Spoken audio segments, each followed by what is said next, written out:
and welcome back to my channel. Today's video is a little different. I thought I'd do my go-to makeup routine.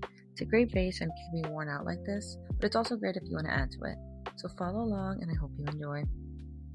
So I did already do my skin prep before starting this video. I like to do just a milky toner, a moisturizer, and then finish off with a hydrating mist as you see me doing right here. I have very dry skin and it's very important for me to start with a hydrated base. My go-to primer is the e.l.f. Hydra Grip Primer. It has hyaluronic acid, which is great for dry skin again, and it's also non-comedogenic, it's affordable, and it truly grips makeup for long-lasting wear. So I start with spot concealant and I use the NARS Pot Concealer. I got it before summer, so that's why it's a little lighter than my face, but it works nonetheless. I have been breaking out more than usual, so it's just really good to conceal those dark spots, especially at the beginning of your makeup routine.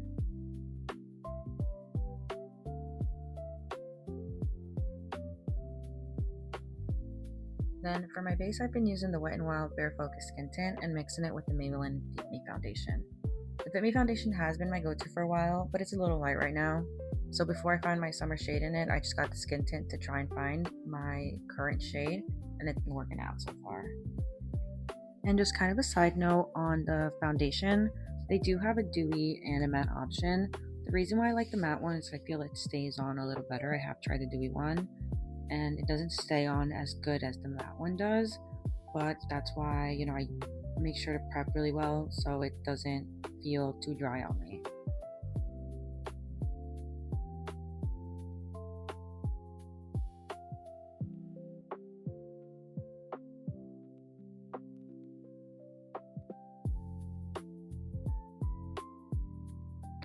This is the Refi Brow Tint Eyebrow Gel.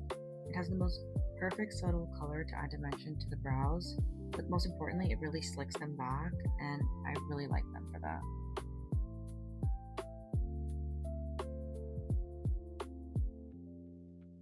And now I'm going to go in with a spoolie brush to clean them up and just give them one last final brush. Alright, I usually don't do this, but in today's glam I did. I took a concealer to carve out the brows and really just clean them up. The concealer I'm using is the NYX Professional Makeup Wonder Snatch Concealer. And you see me here just carving out the brows, concealing the brows, and then just brushing it out to blend it in.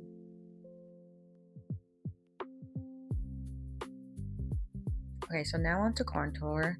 I like to use the Morphe Shapelifter Contour Stick, and the reason why is because you kind of just decide where you get to pinpoint the contour and where it goes.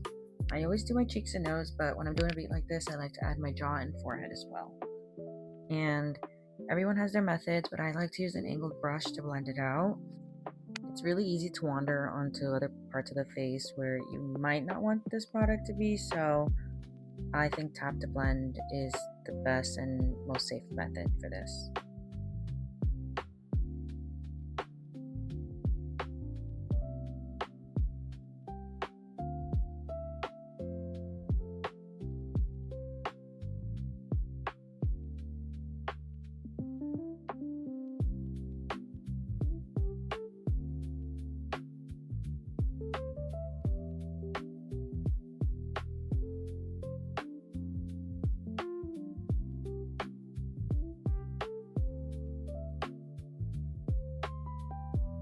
So now I'm going to go back in with that same concealer that I used on my brows, and I'm going to conceal under my eyes. I'm going to conceal under where I just contoured. I'll conceal the tip of my nose, and I'll conceal my forehead. Okay, I totally forgot I wanted to start with blush first. I usually do, so I'm going to do that before I blend my concealer. I like to start with the darkest shade that I'll be using for the day, and today it's the Milk Cream Blush. The reason I like to do this before concealer is because I want to blend it towards the under eyes, and that's going to sit under the concealer. And then with a dense brush, I'm just going to blend out the concealer.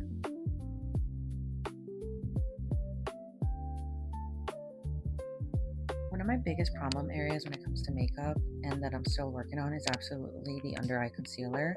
It's really easy to mess up, and whether that be the prep, the concealer, using a brush, using a sponge, it's always just so hard, and we always come back to that, especially once you get to the powder. So I'm just always trying to tap and take my time with it and make sure it's blended. And if I think it's blended, I'll blend some more. After I blend out concealer, I go in with the blush again. This time I'll be using the Rhode Pocket Blush, and it's definitely creamier than the Milk one, which is why I like to use it second and over the concealer. And then taking a dense flat brush, I'm going in and blending and making my way towards the under eyes so I can kind of transition with the concealer itself. Okay, so now onto the fun part.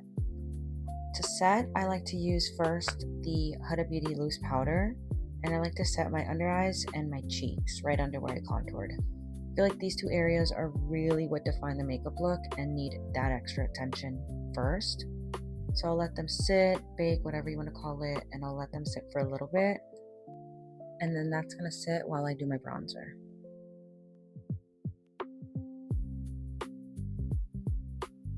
For bronzer, I like to use the NYX Buttermilk bronzer, which by the way is very pigmented, so I do recommend it. You just have to be careful using it. I personally am not that good at bronzer. I feel like there's no real rhyme or reason to it. I just go anywhere where I contoured, and honestly, I just try not to be as careful with it. And I like to go over my nose because it gives it kind of like a bronzed look in a tan sunburnt kind of way. And for pressed powder, I use the e.l.f. Perfect HD powder. With the brush, I just loosely go over different areas that need to be set, like my forehead, around my lips, etc. Okay, so honestly, I never know if I should use a powder buff or a brush for this, so I always switch up. But today I decided on the brush, so I'm just brushing away the loose powder that was still sitting from before.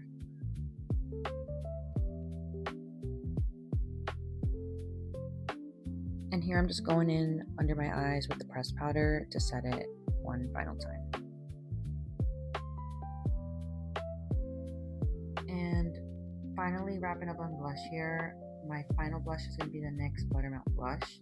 It's the same as the bronzer, meaning that it's super pigmented, so just be cautious. And really, I just want to gently tap it into like my upper cheek area and brow bone. For the eyes, I don't do too much. Here I'm just going in with the Ulta Beauty Collection mini eyeshadow palette. And with Shade Sweet, I'm just going to gently go over my entire eyelid to add a little bit of color.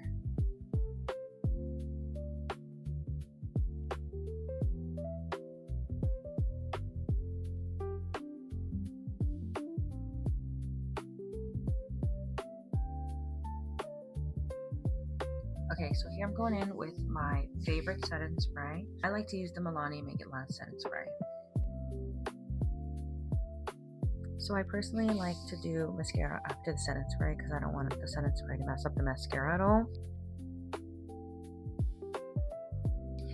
But first I like to start with the eyelash primer after curling my lashes. I've recently started using this and it's really changed the way my mascara sits. I feel like not only does it help with volume, but honestly I didn't expect it to help with smudging. I've struggled with smudging so much over the years and it's gotten to the point where I kind of just accepted it. But when I first used this, I noticed I wasn't smudging as much, so I'm definitely going to repurchase. And then I'm just going in with my mascara. My go-to has been the L'Oreal Paris Paradise Waterproof Mascara, which I don't know if it's the waterproof aspect of it, but this has also just been a great combination with the primer.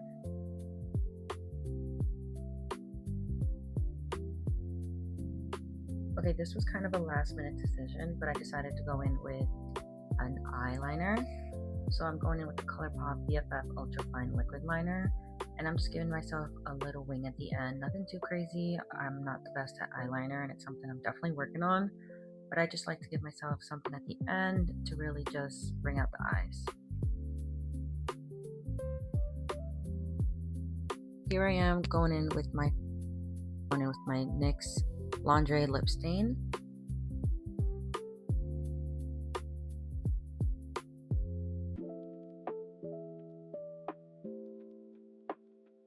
I'm going to go in with my Summer Fridays lip balm, and this adds a little bit of color.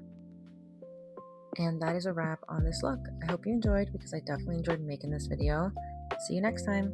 Bye!